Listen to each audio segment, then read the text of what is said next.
Hey guys, James here again.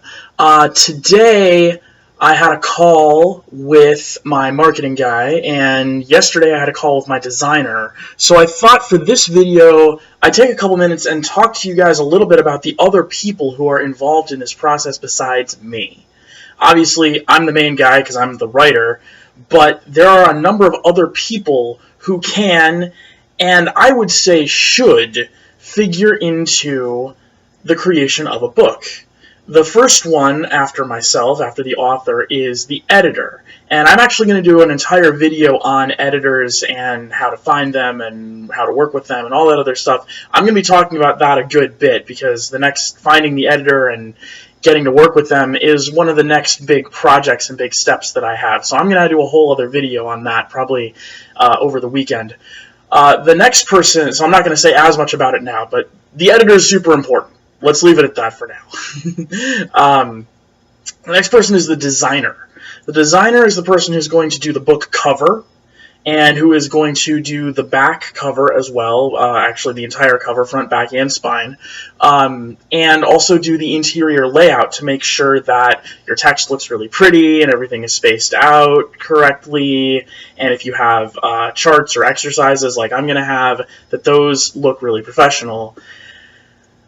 A designer is a really important person because they usually represent a skill set that the author doesn't have. An author who has experience as an editor, as I do, can technically edit their own work. I would not recommend that, and I'm not going to do that. I'm going to have at least one other person look at this work, but you can't really design your own book unless you really know design. Like, unless you have a lot of exposure to Photoshop and InDesign and digital publishing.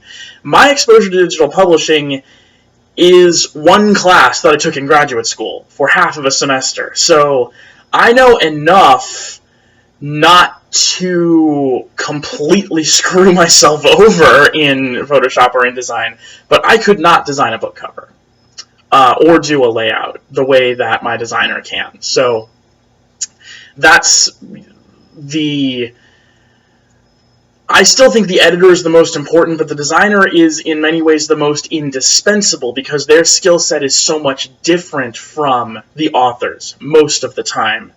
If the editor dropped dead or the marketing consultant dropped dead, the author could pick up where they left off given a certain amount of skill and a certain amount of will.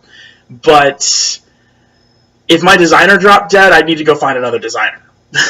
And then the other person who has a big hand in this is my marketing consultant. And you don't need to have a marketing consultant to publish a book. There's lots and lots of information out there on how to self-publish and how to get your book up on Amazon, how to promote it, all that other stuff.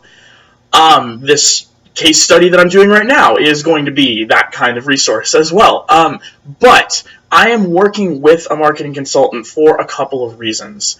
One, this is a marketing consultant who owes me a really big favor, so I can get him to work for me for free.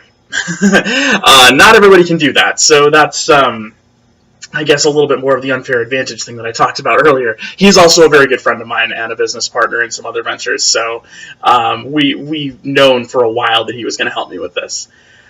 Also, I just don't like marketing very much. Like, I am not the kind of person who is going to take it upon myself to go out and learn everything there is to know about how to self-publish a book, even though I've picked up a lot of it along the way just from editing and working with other authors.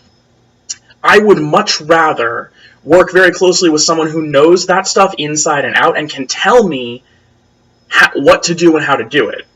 That way, I don't have to worry about learning it like a whole new language before I get started, and I have a guide who knows a hell of a lot more than I do. So those are the three main other people who are going to be involved in this project. Now, there can be others. You can get an audiobook narrator if you want to. You can have other marketing people. You can have a social media person that's like specifically for that. There's lots of other people you can bring into a book creation process if you want. But for me, I'm only doing these three. And I am going to do an audiobook, but I haven't yet decided if I'll bring in a narrator or if I'll narrate it myself. we'll see about that. I'm not going to decide that for another month or so. But at the moment, there's these 3, and they are going to be super important, and they're going to help me make this book really awesome. So stay tuned for more info on all of that, and I will see you guys tomorrow.